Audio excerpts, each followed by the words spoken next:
We have a profound misunderstanding of mental strength.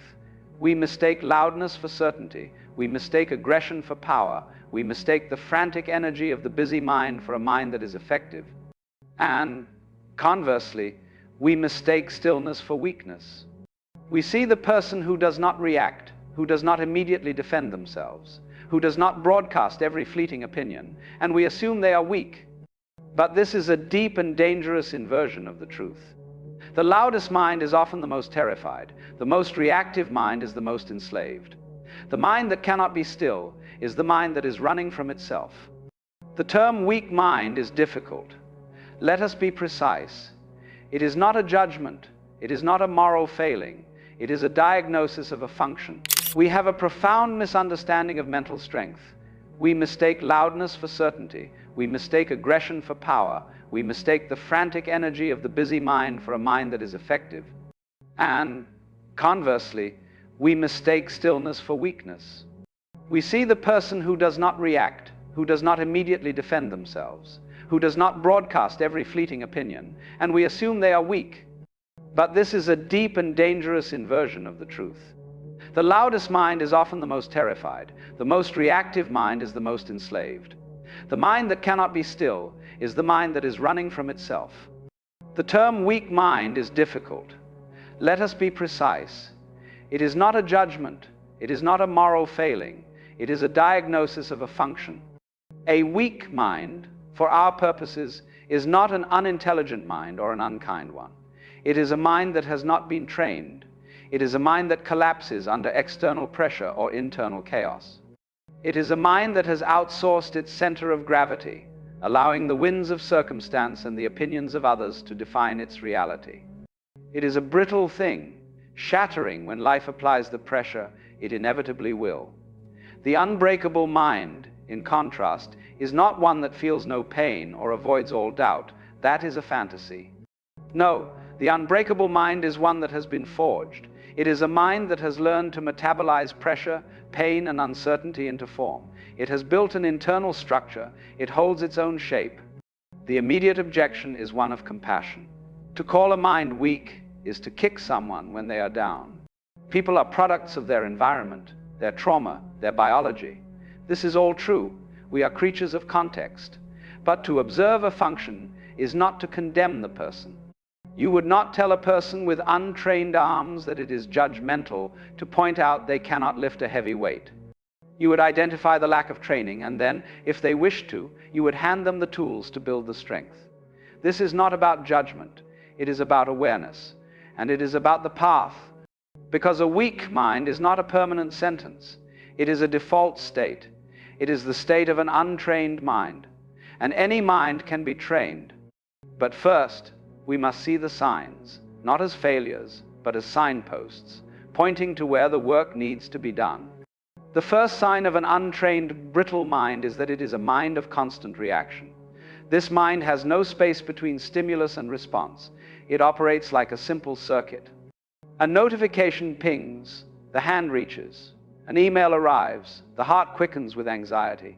A person insults you, the anger flashes, and you must respond. A craving for sugar or validation arises, and you must satisfy it. This mind is a slave to the immediate. It lives in a perpetual state of fight or flight, triggered not by saber-toothed tigers, but by a critical comment, a traffic jam, or the fear of missing out. The behavior is one of compulsive motion. It cannot sit still. It cannot tolerate boredom. It cannot simply be with an uncomfortable sensation. It must do something to discharge the energy.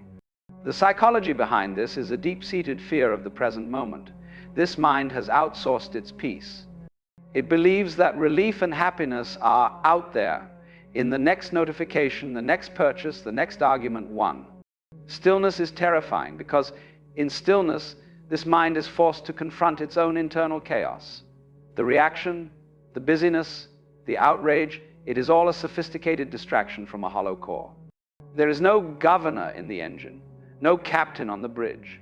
It is a ship of impulses, tossed on the sea of whatever happens next. The profound danger of this state is that you have no agency. You are not living your life. You are being lived by the world around you. Anyone or anything can control you. A marketer can trigger your craving. A social media algorithm can trigger your outrage. A demanding boss can trigger your panic. You are a puppet, and your strings are being pulled by every external event. You will spend your entire life chasing the next relief and fleeing the last threat, never once standing on solid ground and choosing your next move. Freedom does not begin with changing your circumstances. It begins with creating a space between your circumstances and your response. The reactive mind has no such space. This leads directly to the second sign, a desperate need for external validation. The mind that is reactive to external events becomes a mind that is defined by external opinions. This is the mind that cannot form an honest opinion until it knows what the correct opinion is. It cannot know its own worth until it is told its worth by others. The behavior is one of people-pleasing, of social chameleons. This person will change their truth to fit the room. They measure their success not by an internal metric of effort or integrity, but by the volume of applause. A like is a drop of water in the desert. Praise is oxygen. Disapproval, on the other hand, is not just feedback. It is a fundamental threat to their identity. The psychology here is one of a hollow self. The internal scaffolding of I am was never built. Instead, the sense of self is a fragile mosaic, glued together with the fragments of other people's perceptions. If you see me as smart, this mind believes, then I am smart. If you see me as a failure, then I am a failure. This is the ultimate expression of other-directedness. It is a terrifying way to live, because you have handed the keys to your own emotional home to everyone you meet. The danger is not just that you will be unhappy, which you will. The danger is that you will never be authentic. You will betray your own values, silence your own instincts, and abandon your own dreams, all in exchange for the temporary, fleeting approval of a crowd that, frankly, is not even thinking about you. They are busy worrying about what you think of them. The irony is that the more you chase this validation, the less you are respected.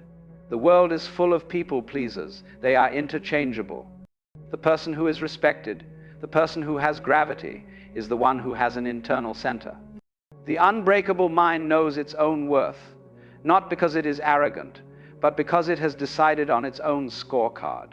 It is anchored.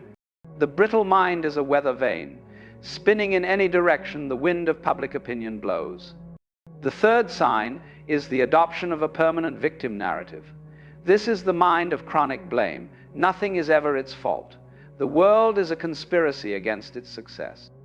The economy, the government, the educational system, them, the past, a difficult childhood, these are the architects of its misery. This mind maintains a meticulous and detailed ledger of every wrong ever done to it, every slight, every injustice. It recites this list to itself and to others as proof that its paralysis is justified. Its primary state of being is one of resentment. It is not just that bad things happened, it is that these bad things are the entire story. The psychology of this position is a subtle and powerful defense mechanism. To accept responsibility is to accept that one has the power to change one's circumstances. And this is terrifying. It is far safer to be a victim. A victim has no obligations. A victim does not have to take risks. A victim does not have to do the hard work of building. It is a state of what psychologists call learned helplessness. By casting itself as the righteous, wounded party, this mind protects its ego from the burden of its own potential. It's not that I failed to act, it tells itself. It's that I was prevented from acting. The danger of this narrative is that it is a cage of your own making. As long as the fix for your life is external, as long as you are waiting for the world to apologize, for the rules to change, or for them to finally be punished, you are permanently paralyzed. You have given away every shred of your power. You have made yourself a passenger in your own life. The weakness here is not that you were wronged. Many people are. The weakness is the refusal to pick up the tools of your own life from this day forward. The unbreakable mind, by contrast, practices ownership. It understands that while it cannot control what happens to it, it has absolute 100% control over how it responds. And that is where all power resides. The fourth sign is an obsession with comfort. This is the mind that actively avoids all forms of friction. It sees discomfort not as a necessary part of growth, but as an enemy to be eliminated. The behavior is one of constant avoidance. It avoids difficult conversations. It avoids physical exertion. It avoids intellectually challenging books. It avoids boredom. It avoids the pain of discipline. Its entire operating system is optimized for the path of least resistance. It mistakes ease for happiness. It confuses pleasure with fulfillment. It is the child who never wants to leave the playpen, believing the world outside is only filled with sharp corners. The psychology of this mind is a profound misunderstanding of reality. It believes that growth can happen without stress. It operates on a shallow pleasure principle, and our modern world is a buffet for this kind of mind. You can have food delivered. You can have entertainment streamed. You can have social interaction simulated through a screen. You can live your entire life without ever truly pushing your boundaries. This mind believes that a good life is one where nothing bad ever happens. The consequence of this is atrophy. A muscle that is not stressed with resistance will wither. A bone that bears no weight will become brittle. And a mind that is not challenged with friction, with difficulty, and with discomfort will shrink. It becomes fragile. And the moment real, unavoidable hardship arrives, a death, a job loss, a betrayal, a health crisis, this mind will shatter. It has built a beautiful, comfortable house of glass directly on a fault line. The very things it avoided are the only things that could have saved it. The unbreakable mind knows a secret. The obstacle is the way. It understands that friction is not the enemy of growth. It is the engine of it. The fifth and final sign is an inability to be alone with itself. This is the mind that cannot tolerate its own company. The moment it is alone, it floods itself with noise. The car radio is on. The podcast is playing. The television is blaring in the background. The phone is in hand, scrolling, scrolling, scrolling. It is a state of perpetual busyness, even when it is doing nothing. True silence, true stillness is unbearable. It feels like an emergency. This is different from the simple reactive mind. This is a deeper, more existential dread. The psychology here is a terror of what one will find in the silence. This mind is running from itself. It fears its own thoughts. It fears its own regrets. It fears the big questions that bubble up when the noise stops.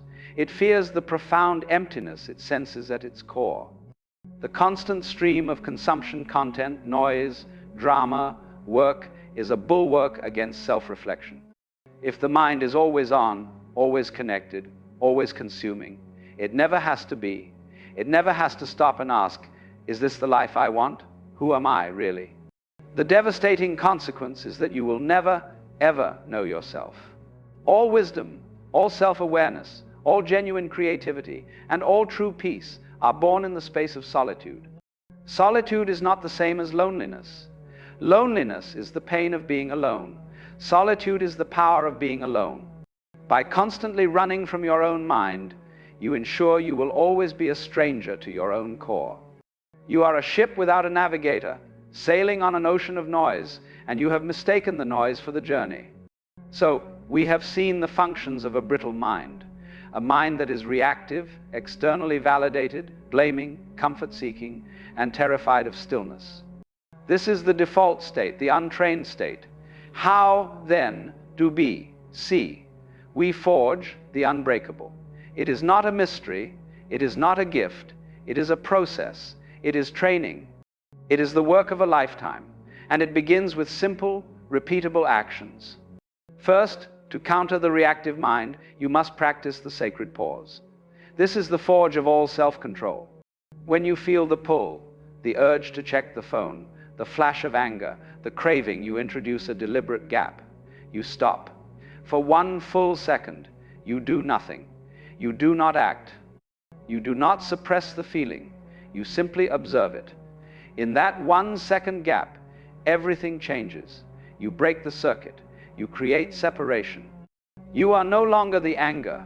You are the observer of the anger. You are no longer the craving. You are the one witnessing the craving. This is the birthplace of agency. You realize the urge is just a sensation. It crests like a wave, and if you do not feed it, it passes. Viktor Frankl wrote that between stimulus and response, there is a space, and in that space lies our growth and our freedom. The sacred pause is that space. Practice it 100 times a day. When the phone pings, pause. When you are asked a question, pause. When you feel offense, pause. This is how you take back the controls. Second, to counter the validated mind, you must develop an internal locus of control. Your self-worth must be built on your own scorecard, not the audience's. This is the work of defining your values. What matters to you in the quiet of your own heart when no one is watching? Honesty, discipline, kindness, resilience? Write them down. Then, at the end of each day, you must stop asking, did they like me? Was I a success? Did I get the applause? Instead, you must ask, was I honest? Was I disciplined? Did I live by my code? This shifts your entire operating system from other-directed to inner-directed. You become the judge, and the only judge that matters. The opinions of others become data, not a verdict. You can listen to criticism without crumbling, because it is no longer a judgment on your being, but merely information on your performance. You can accept praise without becoming addicted, because it is a bonus, not the fuel. This is how you build an anchor. You become solid. You are no longer a weather vane. You are a lighthouse. Third, to counter the blaming mind, you must embrace radical ownership. This is the ultimate reclamation of power. It is the understanding that you are 100% responsible for how you respond to everything that happens in your life. This does not mean you are to blame for what happens. It does not mean you attracted misfortune. It means that from this moment forward, your response is your choice. The exercise is this: for every problem in your life, find your 1%. Even if 99% of the problem is truly someone else's fault, a bad boss, a betraying partner, an unfair system, find the 1% that is yours. It might be your preparation. It might be your reaction. It might be your acceptance. It might be your failure to set a boundary. Focus only on that 1%. The blaming mind sees a closed door and curses the door, the locksmith, and the world. It sits down and waits. The owning mind sees a closed door, accepts that it is closed, and immediately begins searching for a window, a key, another door, or the tools to build a new one. This is not about self-blame. It is about self-empowerment. It moves you from victim to agent. You are no longer waiting to be rescued. You are the rescuer. Fourth, to counter the comfort-seeking mind, you must actively seek voluntary discomfort. You must build calluses on your mind, just as you build them on your hands. You must become, as Nassim Taleb calls it, anti-fragile, a system that does not just survive stress but grows from it. You must do hard things, intentionally, every day. The list is simple. Take the cold shower. The cold water is a controlled panic, and you are training your nervous system to stay calm in the storm. Read the difficult book. You are training your mind to focus and grapple with complex ideas. Go to the gym when you don't want to. You are training your body that your will is in charge, not your fleeting feelings. Have the conversation you are avoiding. You are training your courage. This deliberate, voluntary exposure to low-grade stress teaches your primitive brain a powerful lesson. You can handle this. It expands your window of tolerance. The paradox is that a life spent seeking comfort makes you profoundly fragile. A life spent seeking voluntary discomfort makes you resilient, strong, and deeply, fundamentally calm. You do not pray for an easy life. You build the strength to handle a real one. Finally, to counter the distracted mind, you must learn to master solitude. You must practice the art of being alone with yourself, with no inputs. Solitude is not a punishment. It is a tool for clarity. This is the hardest practice for the modern mind. Schedule it. Start with 5 minutes. Go into a room and sit.